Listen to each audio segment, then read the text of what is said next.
12 days of Housecast, festive fun all year. Best bits, laughs, and legends, bringing Christmas cheer.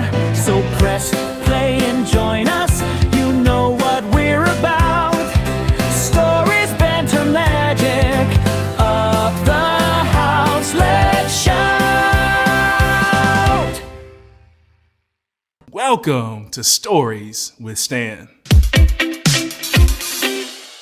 Very back room, of course, Jez, where you had the showdown with Norman Dale. Norman Dale was the scorer and had been for quite a few years, and he was rough and tumble. Was Norman, no airs and graces, and said it how he saw it. He was a good scorer, but it was pencil, red pen, and blue pen, and it was at the time when scoring was becoming much more sophisticated with wagon wheels and people actually denoting which batsman had faced which bowler by different coloured artifacts, items, utensils. And Norman decided that he was going to use felt-tip pens to join in this modern scoring system. Some of the stick Higgy was giving Norman Dale about him having felt-tip pens in a Mexican bandolero around his chest. And unfortunately, the paper in the scorebook was so thin that by week 4, you could see the previous matches through the paper of the current game he was scoring. And it made it real difficult to look at. So you can imagine he got a bit of stick about this, and it must have bristled with him.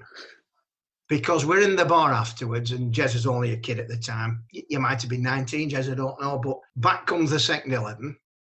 As we all do, let's have a look at the scorebook of the home game. Norman hands Jez the scorebook, and Jez says, "Bloody hell, Norman, it looks like Joseph's Technicolor Dreamcoat." I can't read a thing.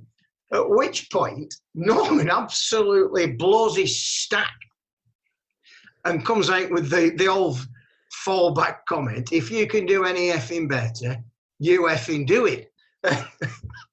Unfortunately, in fact, he might have gripped Jez by the lapels, but fortunately nothing came of it. But Norman packed in shortly after that.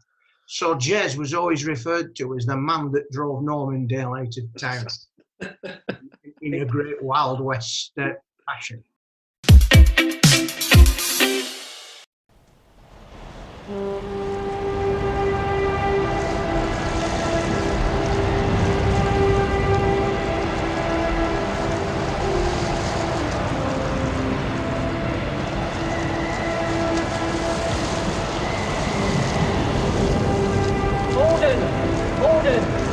Send more house to save the house.